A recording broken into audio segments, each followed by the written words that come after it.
Hola amigos, nuevamente con ustedes, mi nombre es Aníbal Malyer y esta vez vamos a hacer problemas de ondas electromagnéticas que quedó pendiente en el vídeo anterior que nos salió demasiado largo.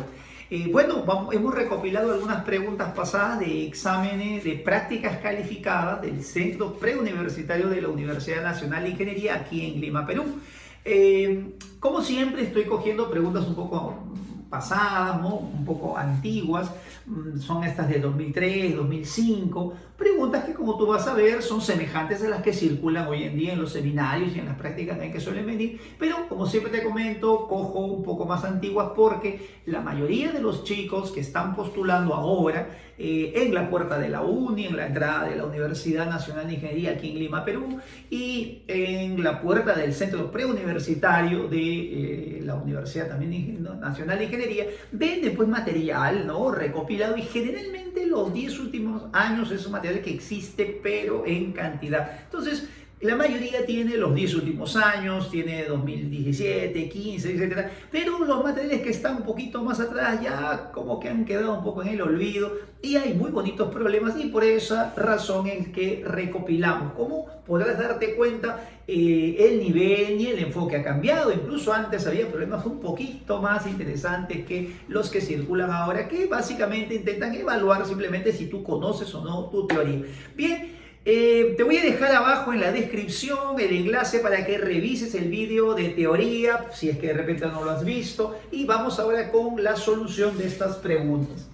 Esta pregunta es una pregunta teórica. Vamos a ver, nos piden la verdad o falsedad de estas proposiciones y vamos con la primera proposición. Dice, en un medio transparente, o sea, donde la luz puede pasar, dice que se propagan las ondas electromagnéticas con una velocidad que es igual a la letra C entre la letra N. Esta letra C representa la rapidez de la luz en el vacío y N representa el índice de refracción que vimos también en nuestro video anterior.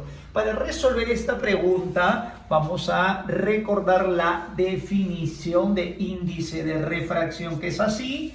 Índice de refracción es la rapidez de la luz en el vacío entre la rapidez de la luz en el medio donde quiero hallar el índice, y entonces despejando la rapidez de propagación voy a hacerlo de esta manera, lo paso a multiplicar y el n lo paso a dividir. Entonces, como podemos darnos cuenta, la respuesta a esta primera proposición es verdadero. La segunda proposición dice, están constituidas por una onda eléctrica y una magnética perpendiculares entre sí. Esta pregunta se ha repetido varias veces en prácticas calificadas y siempre no falta por ahí un chico, medio mongol, que se vuelve a confundir y suena, ¿no? Ah, qué fácil, dos ondas. Aquí hay que tener mucho cuidado con esto. Dice, están constituidas por una onda eléctrica y una magnética. La respuesta es falso, porque las ondas electromagnéticas jamás se pueden dividir en una eléctrica y una magnética. No se pueden separar las dos ondas. ¿Cómo debo decirlo entonces? Debe ser así. Están constituidas por dos campos, uno eléctrico y uno magnético. Está constituido por dos componentes, o tiene dos componentes, una eléctrica y una magnética. Se puede decir entonces componentes, campos, y eso sí, son perpendiculares. Así que la respuesta a esta proposición es falsa, porque no son una onda eléctrica y magnética, sino es un campo y otro campo. Es una sola onda con dos campos. La tercera es esta: debido a la perpendicularidad, o sea, porque forman 90 grados, los vectores eléctrico y magnético, se dice que entre estos vectores hay una diferencia de fase de 2pi radianes. Vamos aquí a explicar lo siguiente. Cuando dos vectores son perpendiculares, entonces esto obviamente es verdad, pero esto no significa que haya una diferencia de fase. ¿A qué se refiere la fase? La fase se refiere, siempre recuerda, al comportamiento en el tiempo. Vuelvo a poner el ejemplo que puse en el video anterior. Dos amigos, dos primos, vamos a poner este caso, terminan la primaria juntos, están en fase. Dos primos terminan la secundaria juntos, están en fase. Uno postulan a la universidad y uno ingresa y otro no, entonces se desfasan. Pero estos primos no tienen que estar juntos. Un primo puede vivir en Tumbe y el otro vive en Tacna. Uno vive en Perú, el otro en Colombia. Entonces, en el espacio no interesa la ubicación espacial para hablar de fase. La fase siempre se refiere al comportamiento en el tiempo. Entonces, estos vectores se dice que están en fase porque los dos crecen juntos, los dos se reducen, los dos se invierten. El hecho de que en el espacio estén diferenciados 90 grados, estos dos campos en el espacio hay un ángulo de 90, eso no determina ninguna diferencia de fase. Por lo tanto, los dos están en fase, recuerda, el campo eléctrico y magnético están en fase y son vectores perpendiculares, pero en este caso la respuesta entonces sería, la perpendicular dice diferencia de fase, esto es falso. Estos campos eléctricos no están desfasados 90 grados, a pesar que forman 90, es decir, porque la fase tiene que ver con su comportamiento en el tiempo. La respuesta entonces, verdadera o falsa, falsa, la respuesta sería la alternativa A. Nos vamos a la segunda pregunta, una pregunta que circula en pocos problemas. Esta pregunta es del CEPRE 2003, la anterior por si acaso fue de 2007. Dice una onda electromagnética me dan su frecuencia de 1 MHz y dice que se propaga en un medio cuya permitividad eléctrica, nosotros sabemos que la permitividad eléctrica de esta sustancia dice que es el 40% mayor que la del vacío. Entonces la del vacío la vamos a representar así y 40% mayor es 140%, que quiere decir 1,4. O sea, la permitividad de esta sustancia es 1,4 a la del vacío. Aquí le explicamos en la teoría que la sustancia, los dieléctricos, tienen siempre permitividades mayores a la del vacío. La del vacío es la menor, la más básica. Y tenemos el plástico, por ejemplo, que da casi el doble. Tenemos la porcelana que da casi 6 veces. Entonces, las permitividades son mayores. Dice que la permeabilidad es 10% mayor. Entonces, la permeabilidad será 110%, que en decimales sería 1,1. Con estos nuevos valores me piden determinar cuánto será la rapidez de la onda en este medio. Entonces la solución sería de esta manera. La rapidez, yo me acuerdo que es la raíz cuadrada de la permitividad por la permeabilidad. Entonces lo que voy a hacer es esto. Esa permitividad la voy a reemplazar, sería 1,4 epsilon sub 0 multiplicado por 1,1 mu sub 0. Estos serían los valores. Bueno, lo que hago aquí, hago esta operación, lo voy a desarrollar de esta forma. Voy a 1,4 por 1,1 sería aproximadamente 1,54, más o menos sería así. Y aquí me quedaría de esta forma. Ahí está. Desarrollo 1,4 por 1,1 y entonces me queda 1,54 E sub 0 mu sub 0. Estos valores sí son del vacío. Entonces voy a sacar la raíz a esta expresión. La raíz de esa expresión es aproximadamente 1,25, ya redondeando. Lo puedes hacer con tu calculadora porque recuerda que en la uni hay calculadora. Y me quedaría esta expresión, la inversa de la raíz cuadrada de esta expresión. Esto que ves aquí es la rapidez en el vacío. Cuando la permitividad y la permeabilidad son la del vacío, eso tiene un valor. Entonces, toda esta expresión se convierte en 3 por 10 elevado a la 8 metros por segundo. Y acá me quedaría 1,25. Ahí sale mi rapidez entonces.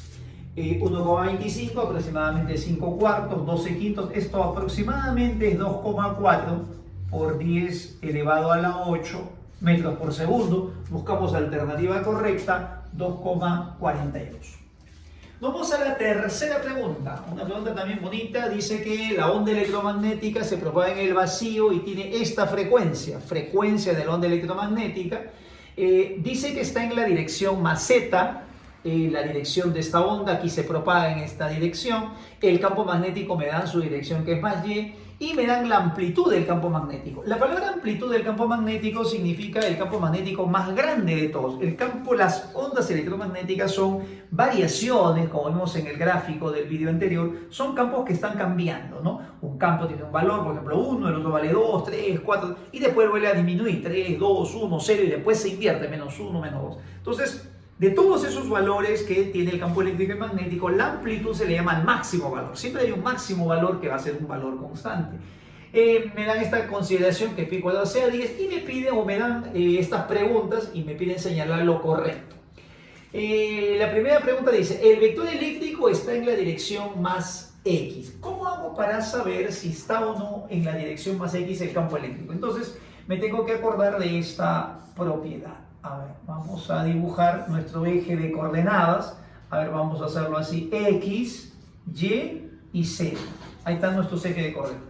La pregunta dice que la onda que tiene esta frecuencia se propaga en la dirección más Z. Significa eso, si está en la dirección más Z, la dirección positiva del eje Z, que la velocidad de propagación está en esa dirección. Ahí está la velocidad de propagación. La onda se propaga hacia arriba, es una onda que se propaga vibrando, pero para arriba. Dice además que el vector campo magnético está en la dirección más Y. Entonces el campo eléctrico está en la dirección más Y. Aquí está el campo eléctrico. Ahí está el campo eléctrico. Y me dicen dónde está el campo, pero este es el campo magnético, está en la dirección más Y. Este es el campo magnético. El campo magnético está en la dirección más Y. Y me piden la pregunta dónde está el campo eléctrico. Para saber dónde está el campo eléctrico y magnético, debo recordar esta propiedad. El producto vectorial de E por B, el producto vectorial de E por B, tiene que tener la misma dirección y sentido que la velocidad. Para hallar el campo eléctrico, mi mano extendida, mi mano derecha, debe coincidir extendida con el campo eléctrico, y cuando cierre los dedos, de forma natural, no puedo cerrar para atrás mis dedos, cuando cierre mis dedos, este giro de mis dedos debe dirigirse hacia el campo magnético. Entonces, ¿dónde estaría el campo eléctrico para que al girar la dirección del dedo gordo coincida con la velocidad? Mira, el producto vectorial de E por B debe darme la dirección de la velocidad. Aquí está la velocidad, mis dedos giran de esta manera, tiene que ir el giro de campo eléctrico magnético, entonces el giro debe ir de esta manera. Campo eléctrico debe estar en la dirección más X, al girar los dedos debe ir hacia el campo magnético y el dedo pulgar me indica la dirección de la velocidad. Eso quiere decir que mi campo eléctrico debe estar en esta dirección. El campo eléctrico, al girar mis dedos, esto coincide el giro hacia el campo magnético y el dedo pulgar me indica la dirección de la velocidad. Estos vectores siempre son perpendiculares, y por esa razón las ondas electromagnéticas son ondas transversales, porque los campos siempre son perpendiculares a la velocidad. Otra pregunta que debemos saber responder es el valor. Me preguntan si la amplitud, en este caso entonces la respuesta sería verdadero. Ahí está la primera respuesta, es verdadero. La segunda dice la amplitud del campo eléctrico es 3 por 10 a la 5. ¿Cómo hago para hallar la amplitud? Lo que hemos visto en la pregunta anterior es para hallar las direcciones. Típico problema, me dan la velocidad y el campo magnético para hallar el campo eléctrico, o al revés, me pueden dar estos dos para hallar. Pero otra pregunta es los valores. Cuando quiero los valores, la relación de valores es esta. El módulo del campo eléctrico es el valor de la velocidad, o sea, la rapidez por el valor del campo magnético. En este ejercicio me piden la amplitud del campo eléctrico, o sea, este valor es lo que me piden. No me dan aparentemente la velocidad, pero vamos a mirar por acá. Dice que la onda electromagnética se propaga en el vacío. Y cuando se propaga en el vacío, todas las ondas electromagnéticas tienen esta rapidez 3 por 10 a la 8 metros por segundo. El campo magnético es el dato que me dan. Quiero la amplitud del campo magnético, me dan. Si esto es el máximo valor, acá también voy a obtener el máximo valor. Entonces la amplitud del campo magnético es 10 elevado a la menos 3 teslas. Desarrollo y la respuesta me sale 3 por 10 a la 5, todo en unidades del sistema internacional. Por si acaso, este campo eléctrico, su unidad voltio por metro, es equivalente a Newton por Coulomb. Es equivalente. Entonces, eso lo puedes mostrar de repente haciendo la conversión de unidades, pero es totalmente equivalente. La respuesta entonces a esta pregunta sería verdadera. Y la última es esta. El número de onda es 4 por 10 a la 6 m a la menos 1. ¿Cómo hago para hallar el número de onda? Entonces aquí nos podemos acordar de esta expresión.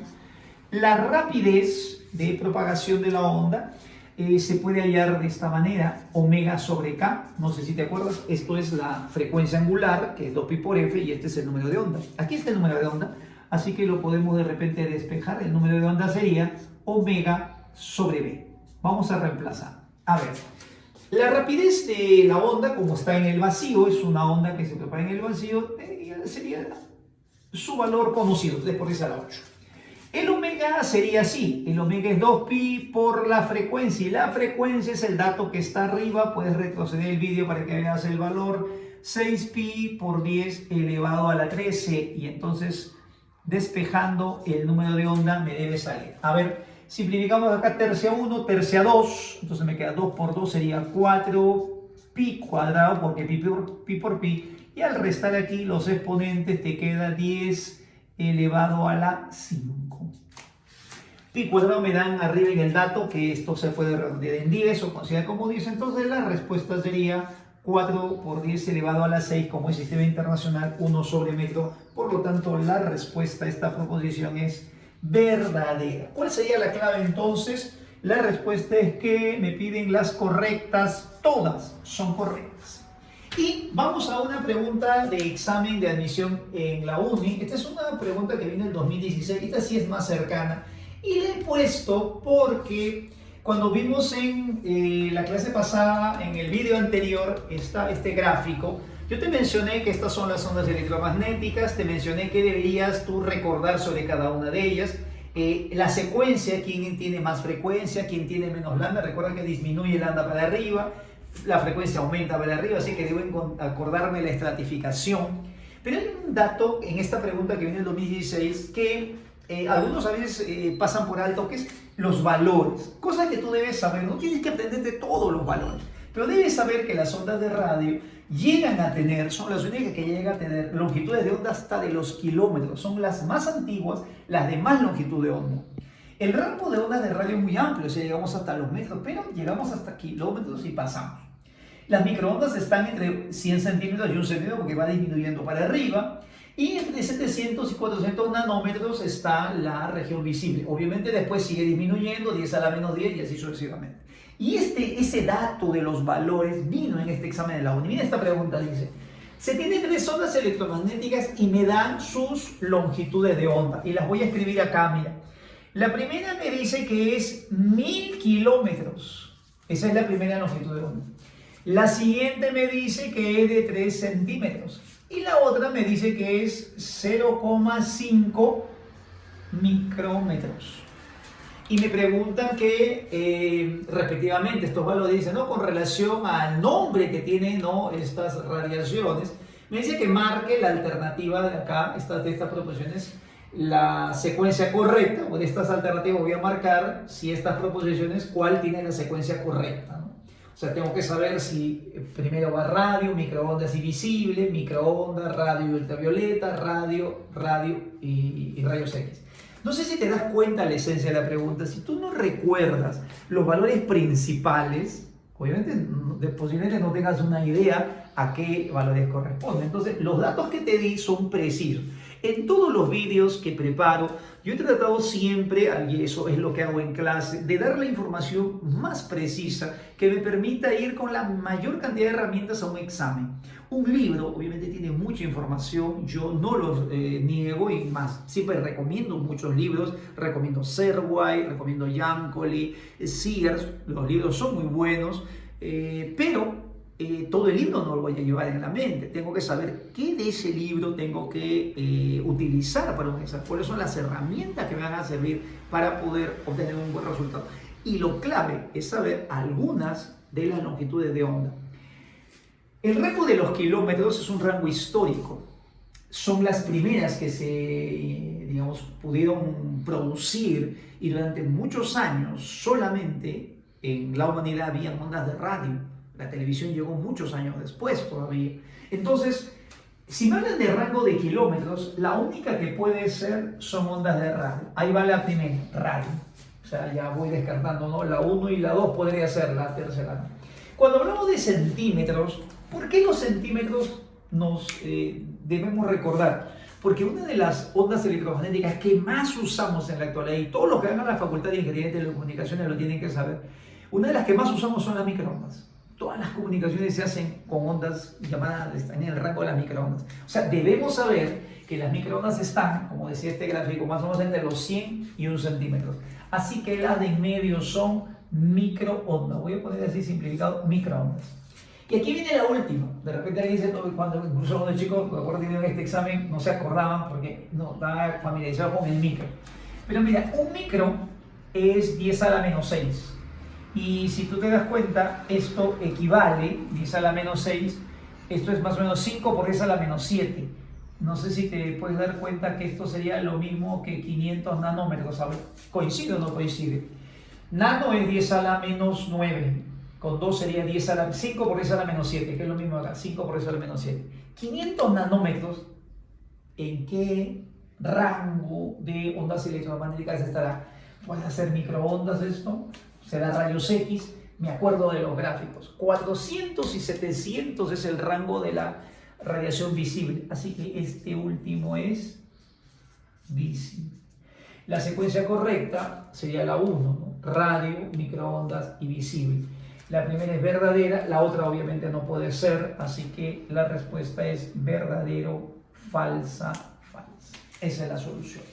Como ven, amigos, esta es una aplicación de preguntas que hay. Básicamente en exámenes de ingreso a la Universidad Nacional de Ingeniería vienen preguntas teóricas y la información que te doy en cada uno de los vídeos es la información más condensada, más sintetizada, que te permite resolver prácticamente cualquier ejercicio. Muy bien, gracias a todos, nos será hasta el próximo vídeo. ¡Chao!